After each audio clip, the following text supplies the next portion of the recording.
Morning my dear students. आज हम लोग डेप्रिसिएशन के सम्स कैसे कैलकुलेट करते हैं वो देखते हैं।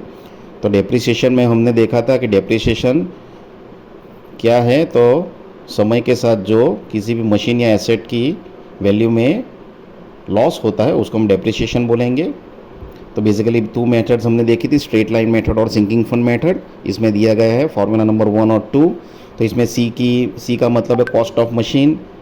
इसमें मशीन में कई बार क्या होता है कि ट्रांसपोर्टेशन भी दे देते हैं, टोटल मशीन कॉस्ट भी देते हैं, ट्रांसपोर्टेशन कॉस्ट देते हैं और इंस्टॉलेशन कॉस्ट भी देते हैं। तो हमको ये सब ऐड भी करना पड़ता है। नहीं देते तो सिर्फ हमको C is cost of machine लेना है। बाद में जो एन है, N is equal life in years है, S is equal to scrap value है और R is equal to rate of interest है। तो पहले जो स्ट्रेट लाइन मेथड है उसकी formula D is equal to C minus S upon N.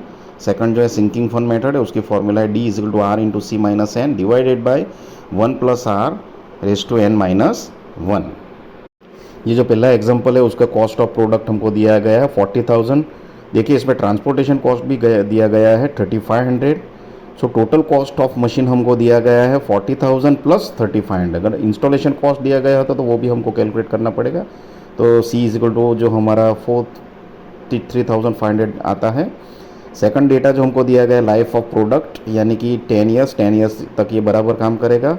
Scrap value S is equal 4500, यानी कि ये जब काम करना बंद कर देगा तब हमको ये 4500 रुपीज़ में स्क्रैप वैल्यू मिलेगी, हम जब इसको बिकेंगे, जब ये नॉन यूज़ में होगा। अब हम लोग इसमें डेप्रिसिएशन कैलकुलेट करेंगे बाय स्ट्रेट लाइन मेथड। तो वेरी सिंपल है, इसमें D is equal to C minus S upon N रहेगा। तो ये C is equal to 43,500 minus 4500 by 10, so D is equal to 3900 आ गया। सेकंड एग्जांपल 2, इसमें मशीन प्राइस हमको 60,000 दिया गया है, यूजफुल लाइफ 15 ईयर्स यानी एन दिया गया है, स्क्रैप वैल्यू 10,000 एंड एस दिया गया है, रेट ऑफ इंटरेस्ट 12% होगा। सो ये हमको सिंकिंग फंड से कैलकुलेट करना है।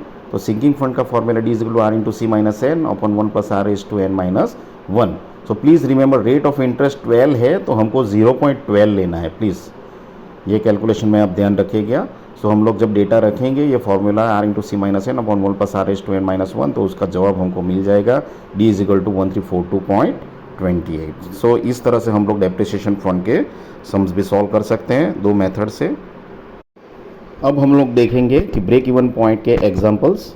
तो ब्रेक इवन पॉइंट यानी कि जिसके ऊपर हमें ना नफ़ा ना नुकसान होगा, उस तब तक का जो वॉल्यूम का प्रोडक्शन है उसको हम ब्रेक इवन पॉइंट बोलेंगे। तो इसमें पहली फार्मूला है C T is equal to F plus A into Q two. Second formula है break even point is equal to F upon B minus है, ये ब्रेक इवन क्वांटिटी फाइंड करने के लिए है Q1।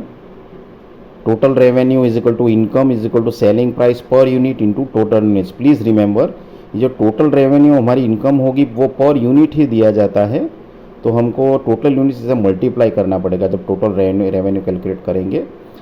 इसकी तरह से वेरिएबल कॉस्ट यानी कि ए बी जब दिया जाता है तो वो भी पर यूनिट दिया जाता है, तो हमको टोटल वेरिएबल कॉस्ट जब कैलकुलेट करना है तो हम लोग उसका जो टोटल प्रोडक्शन है उससे मल्टीप्लाई करना पड़ेगा, तो ही हमें ए और बी मिलेगा।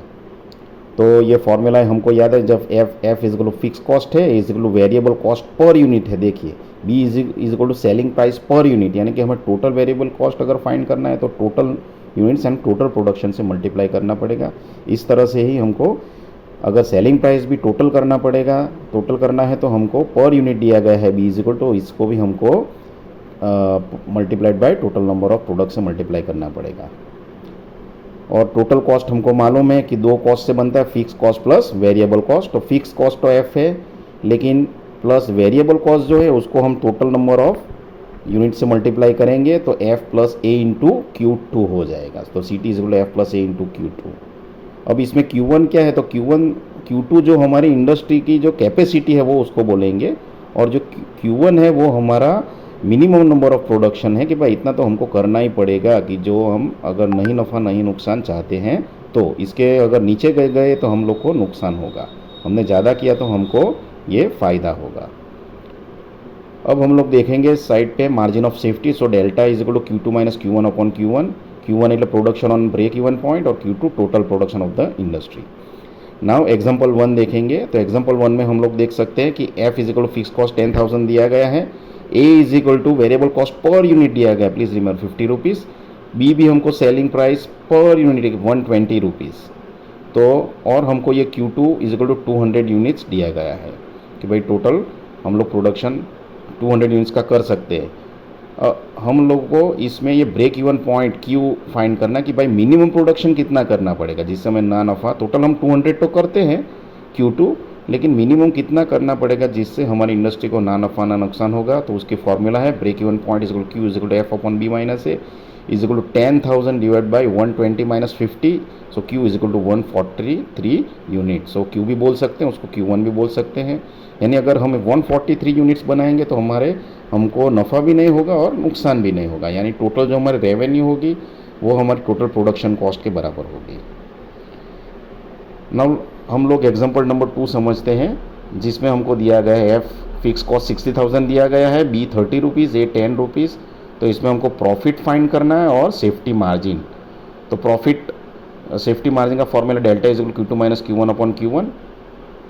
अब प्रॉफिट के लिए हमको क्या करना पड़ेगा, profit is equal to profit find करने के लिए हमारी जो टोटल इनकम होगी उसमें से हम टोटल कॉस्ट यानी कि प्रोडक्शन कॉस्ट माइनस करेंगे तो हमको प्रॉफिट मिल जाएगा। ये लास्ट में ये लेफ्ट साइड पे फॉर्मूला दिया गया है, तो उसको फाइंड करेंगे। तो पहले हम लोग क्या करेंगे, ब्रेक इवन पॉइंट की क्वांटिटी Q1 फाइंड कर देते हैं। Q1 is equal to F upon B minus A, तो वो 6,000 यूनिट्स आ गया है हमारा। अब टोटल कॉस्ट हमारा कितना होगा, तो टोटल कॉस्ट फाइंड करने के लिए CT is equal to F plus A into Q2 बराबर कि fix cost plus A into total number of production quantity. तो ये हमारा 3,60,000 आ जाएगा। एफ फिक्स कॉस्ट है 60,000, ये हमको 10 दिया गया है और टोटल 15,000 हमारी कैपेसिटी 15,000 के, तो उससे मल्टीप्लाई करेंगे। अभी हम लोग टोटल रेवेन्यू यानी ये सब जो हमने प्रोड्यूस किया उसको बेचने के बाद हमारा कितना रेवेन्यू होगा, हमारी कितनी इनकम होगी। इसको ऐसे ही समझिए कि टोटल इनकम भी बोल सकते हैं, हमारी टोटल सेल्स भी बोल सकते हैं और टोटल रेवेन्यू भी बोल सकते हैं। तो टोटल रेवेन्यू कितनी होगी माय डियर स्टूडेंट्स, तो टोटल रेवेन्यू हमारी होगी कि सेलिंग प्राइस पर प्रोडक्ट यानी बी इज इक्वल 30 दिया गया है, मल्टीप्लाइड बाय हम लोग कितना प्रोड्यूस करते हैं 15,000। सो टोटल रेवेन्यू हमारी होगी 30 मल्टीप्लाई 15,000 इज इक्वल टू 4,50,000। सो हमको टोटल कॉस्ट भी मिल गया है कि भाई हमको 15,000 अगर प्रोडक्ट बनाने हैं तो हमको हमारा कितना कुल प्रोडक्शन कॉस्ट होगा, तो 3,60,000 होगा।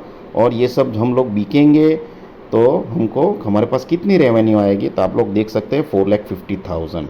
सो profit is equal to 4,50,000 minus 3,60,000, तो प्रॉफिट हमारा कितना आ जाएगा 90,000 आ जाएगा। अब margin is equal to margin of safety is equal delta is equal Q2 minus Q1 upon Q1। तो हम लोग जब ये सब वैल्यू रखेंगे Q2 Q1 की, Q2 इसमें 15,000, Q1 जो 6,000 कैलकुलेट किया गया है, तो उसका हमारा डेल्टा मार्जिन ऑफ सेफ्टी कितना आएगा 1.5 आएगा। So thank you my dear students, hope you understand this, please study this and get a good score. Thank you very much.